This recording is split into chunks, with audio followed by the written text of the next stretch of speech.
聽過音樂？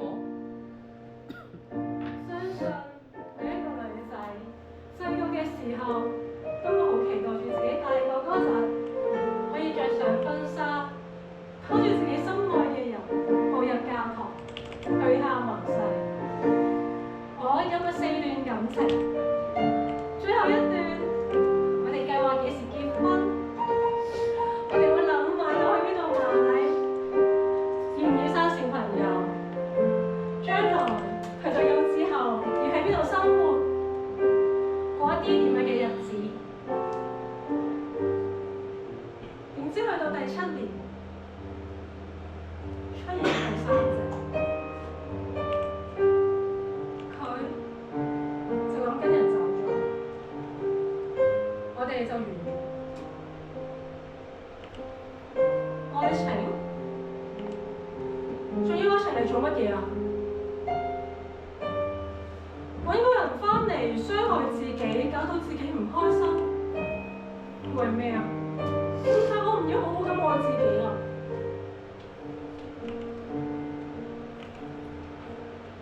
所以，我決定從今日開始，我唔再需要愛情。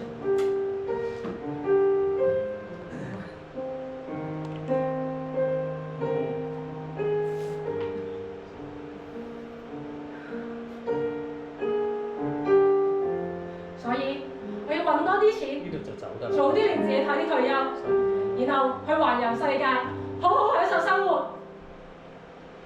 一個人行街，想買就買，想吃就來吃，食得串燒賣。一個人行街，決定最爽快，唔使身邊有人話我古怪，飲到杯真奶。我冇諗過一個人生活可以好開心㗎。有一次星期六嘅時候，我飛咗過台灣，第2日跑完馬拉松之後，即刻飛翻嚟澳門。我冇諗過我自己可以過啲咁樣嘅生活㗎。後嚟我想快啲升職加人工，於是我就想讀多個學位。我嘅生活就慢慢俾工作同學業綁住咗，我冇得再出去玩，我好似俾人困住咗咁樣啊！我嘅工作壓力越嚟越大，越嚟越大，我開始唞唔到氣，我好想有人同我傾偈，但係當我打開部電話個 contact list 嘅時候，冇啊，一個人都冇，冇人可以同我傾到偈。就係嗰一晚，我碌緊 IG 嘅時候，我見到一個廣告，一個標榜住唔需要留任何個人資料，就可以同有咁個題目就可以同人哋暢所欲言嘅交友嘅。點解想過自己嘅人生就要配合住個社會運作而生存嘅？社畜。你有同感？就好似世界好大，我都未睇夠啫，就要花費咗我半個人生去成就人哋所謂嘅理想。你真係咁樣諗，定係開解我嘅咋？或者我喺40歲之後咧，我會覺得有個蝸居好緊要，但係而家嘅我仲想去睇下，我淨係將我諗法講出嚟，至於開唔開解到你，就睇你咯。多謝你。嗰晚我係傾到4點幾鐘，我將我嗰陣時嘅所有壓力全部呻晒出嚟。佢都係一波開導我。佢俾我嘅感覺好成熟，好穩重，好似喺個社會度經歷咗好多咁樣。於是自嗰日開始，當佢有啲真係唔開心，我都會同佢咁傾偈。而佢知我每日夜晚要做功課，所以每晚都會陪住我。佢話我記住早啲休息啊！就係咁，慢慢過咗1個月，我開始對佢產生好奇。究竟佢係點嘅樣嘅咧？高嘅、肥嘅定瘦嘅咧？一直 keep 住就。佢究竟做啲咩嘅咧？我好想知道佢更加多嘅嘢啊！於是我就提議，不如我哋 FaceTime 啊！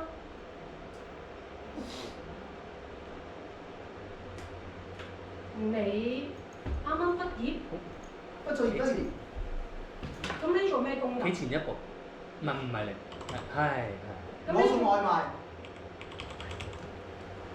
咁你今年幾多歲啊23歲，你唔介意同我呢個阿姨傾偈咩？你做朋友，你大幾多啊？最多咪大我1-2年。我過埋今年30。大我6年，姐啫。你真係唔介意？做朋友關年紀咩事喎？如果你有擔心嘅話咧，你唔使急住出嚟見面㗎。佢又講得幾啱喎，做朋友啫嘛，關年紀咩事啊？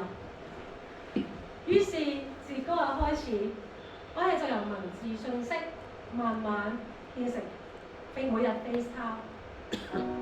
我哋 FaceTime 嘅時候都係傾一啲生活嘅瑣碎事，有陣時仲會唔小心傾下，傾到瞓咗覺。第二朝瞓醒覺嘅時候，發現佢居然冇收線，隔住個芒望住佢瞓覺嗰個樣，都幾有趣。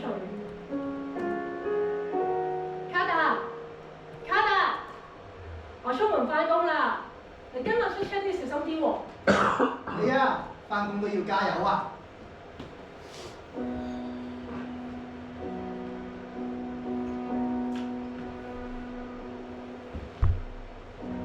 早安去到晚安，習慣向你宣告。歸家後我卸妝，瑜伽過後着睡袍，再夜再看你上網，在腦海與你同一步，在你的門徒望照片，你嘅快樂全夜做我嚮導。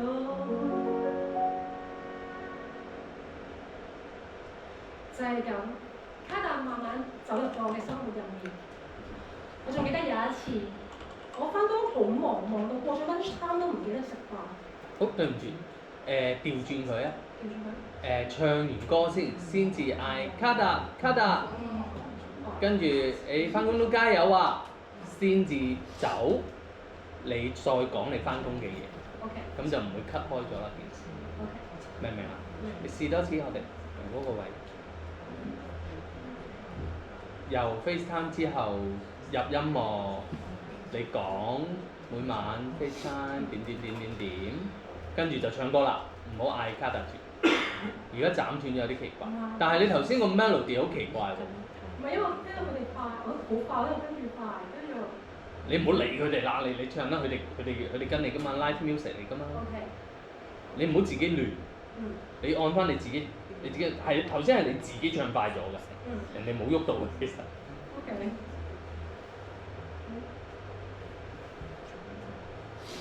於是，我哋慢慢就由文字訊息轉做 FaceTime 傾偈。我哋每日都係傾啲生活嘅瑣碎事，有陣時仲會唔小心傾到瞓咗覺。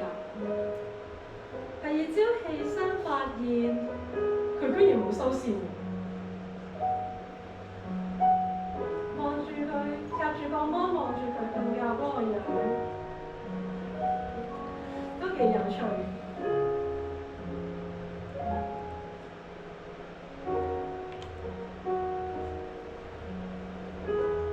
早安去到晚安，習慣向你宣告。歸家後我卸妝，瑜伽過後着睡袍，再夜再看你上網，在腦海與你同一步。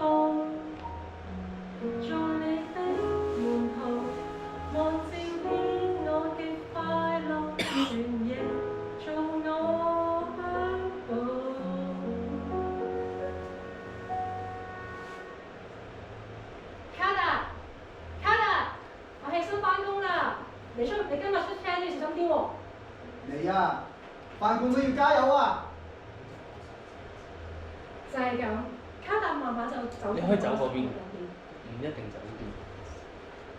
我仲記得有一次啊，我工作好忙，做嘢做到唔記得晒時間，lunch time 過咗，我都未食飯，我咪同佢呻下咯，點知小姐，你個外賣到啦。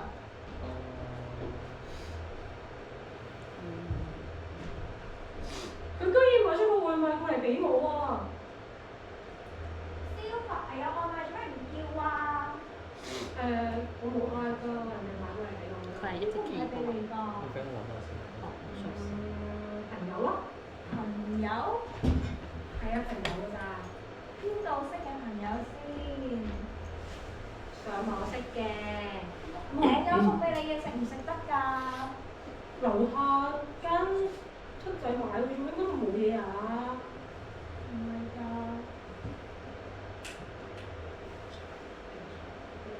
佢咩人嚟㗎？你識唔識㗎？究竟？我哋有開個 FaceTime 嘅，啱啱畢業咯，大學生啱畢業咯。哦，啱啦，大學生啱畢業，點樣呃你㗎？你哋要有個習慣啊！你要 project 啊！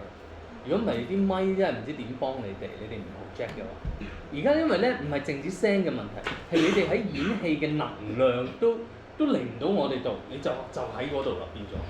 你哋如果冇一個意識啊，嗰件事同緊佢講之餘，其實係俾緊我哋知㗎嘛。咁所以你有個意識係 project 出嚟㗎，唔係就咁同佢講嘢嘅，得唔得？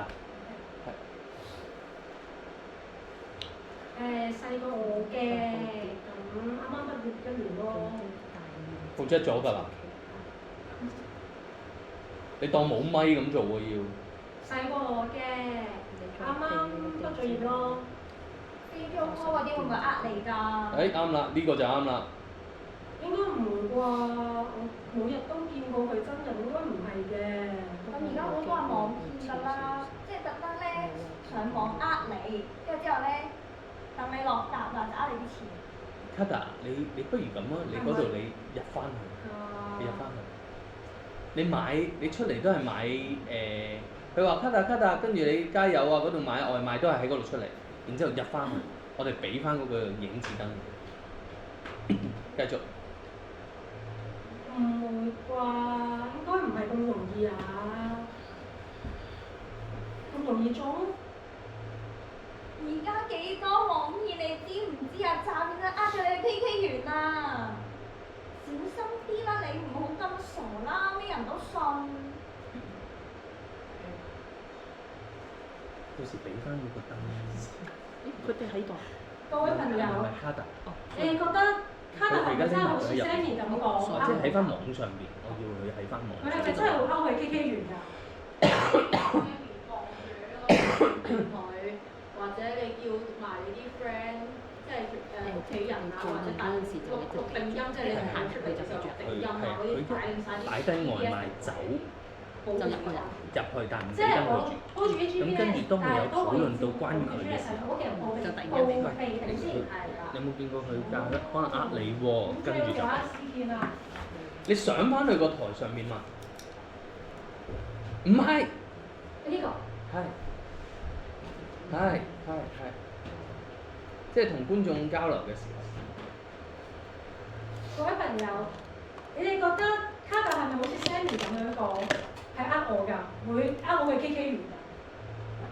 咁我應該繼續同卡特繼續溝通落去啊？咁我俾啲意見我。我覺得都係唔好見面啦！而家有好多新聞，啲男仔又中意呃女仔出嚟，之後又騙財又騙色，再睇定啲先啦，唔好咁快出嚟住。我覺得你朋友都講得啱。即係睇定啲嘅。嗰個問題唔喺 KK 園度㗎，點會喺 KK 園度？即係佢而家呃你過去柬埔寨見面咩？而家係網騙啫嘛，網騙網戀啫嘛，係啊，你唔好扯咗去 KK 園度。即係而家究竟係咪真係信唔過咧？咁你囉囉攣緊啲乜咧？驚人呃我。你要將你心裏邊囉囉攣嘅嘢，你同我哋分享就得啦。唔好將個 focus 變咗去 KK 園，根本唔係嗰回事。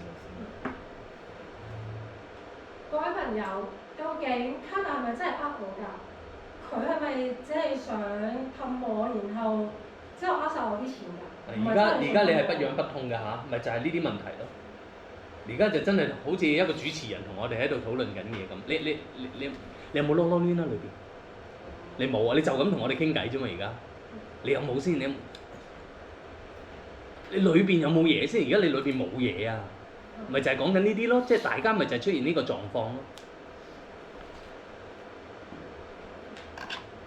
唔係傾閒偈啊！我哋而家唔係傾閒偈啊！我真係面臨緊一件好緊要嘅事，我需要你哋幫忙。咁你有冇啊？你有冇嗰種哎呀點算？你要諗翻你當其時嘅你啊！而家你係抽離咗㗎，即係事過境遷啊！唔係啊！你要喺翻當其時嘅你同我哋傾啊嘛！我點算啊？我唔知點算啊！唔係做出嚟，唔係裝扮出嚟，係真係要諗翻當其時嘅嗰個感受。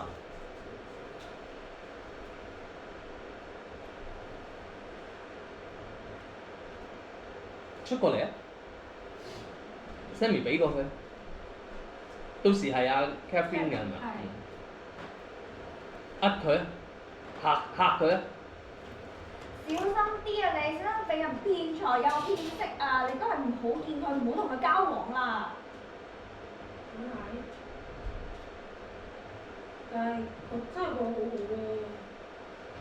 所以咧，對你好之後就呃到你1蚊都唔剩。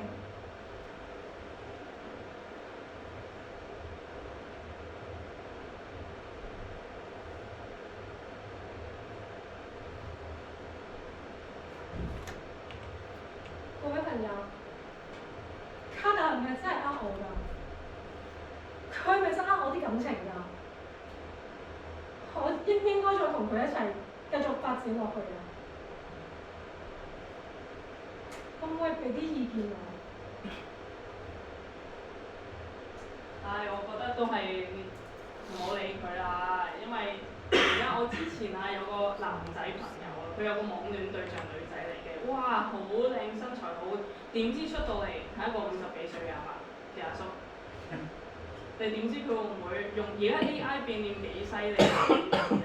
因為出到嚟真係好似你朋友講嘅人騙財又騙色，同埋你最好睇佢俾你個外賣有冇老樣。咁所以我唔再同佢繼續傾偈落去。你想傾你咪繼續同佢傾咯，但係就係齋傾咯，唔會真係擺個心上去咯，就當佢玩下咁咯。所以你都覺得卡達係呃我？而家呢個世代小心啲好嘅。我覺得睇定啲啦，即係而家都係個零月啫嘛，睇定啲咯。我諗網騙應該都係好快要你落答嘅，即係如果你可以同佢網上面交流翻1年半載嘅，咁我覺得呢個人會可信啲咯。即係我唔想好似 Sammy 咁講，即刻就唔同佢傾偈，再諗多陣先。唔使見面，照同佢傾偈做朋友。千祈唔好食佢俾你嗰個外賣，千祈唔好透露啲個人資料俾佢。個外賣俾 Sam 食。好，睇有冇事。多謝你。唔係 Sammy 你食唔食外賣？我先唔食啊！點知入面加啲乜嘢㗎？你唔食俾我食啊？咁不如我繼續同佢喺網上邊傾偈先，但係我唔會同佢出嚟見面嘅。我唔會同佢喺現實生活講嘅嘢，亦都唔會講一啲我自己個人資料俾佢咧。就係我仲唔知啊？佢已經送外賣送到呢度嘞喎！再多都唔做其他嘢。嗱，你講㗎，唔可以再泄露自己嘅個人資料俾佢喎。我記得，我聽你講㗎。好啦，小心為上啊嚇！知道。但係現實嘅情況係，唔係，你要搞清楚而家兩者嘅問題喺邊度。一，如果係你想繼續同佢交往嘅，你就要透過觀眾俾嘅意見，設法說服佢。而家你個問題冇解決到㗎，你有解決到咩？咁咪係咯，係咪先？即係你心裏邊想啊嘛，但係而家有個擔心啊嘛，我點樣去證實啊嘛？咁佢哋咪俾緊方法你咯。一就係同佢傾落去，譬如話你試下問阿卡達，佢點，佢點，甚至乎你哋見面睇下佢點。咁呢個你咪再同卡達喺個過程裏邊去演嗰場戲咯。第二方面就係嘗試說服 Catherine 也好 Sammy 也好嘛，就係、喂佢唔係嘅，我覺得係點嘅，要說服佢咯。咁你要揾嘅就係你要兩邊有戲好做先得。而家就係講完一樣嘢就算啦，就出嚟啦。咁咪就係尋日我講嘅咯，太輕易解決啦嗰件事。咁點啊？你後邊你有冇得繼續同佢交往啊？你冇講啊。而家你處於嗰個難題係點？你想同佢進一步啊嘛，係咪？但係又擔心啊嘛。咁我點樣解決呢件事先？而家佢哋俾嘅意見純粹就係、唔好洩漏資料嘅啫喎。咁同你原地踏步冇分別嘅喎。你能夠再進一步咩？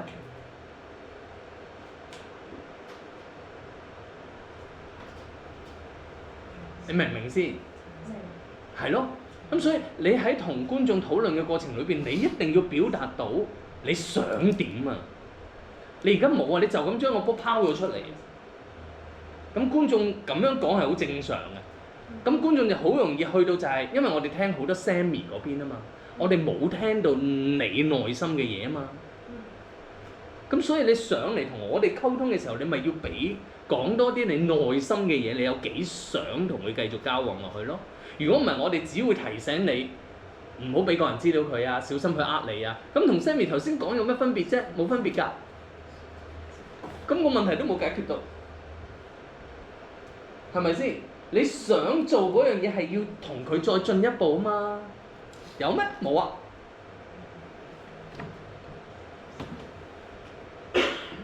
係咪？咁所以有兩個方法，一係就說服佢，然之後繼續同佢再進一步；一係就要同佢出嚟試探佢，咁就有戲好做咯，兩邊都有戲好做咯。咁你要識問咯，即係譬如咁，你咪同佢咁，我見面嘅時候，我應該問佢啲咩啊？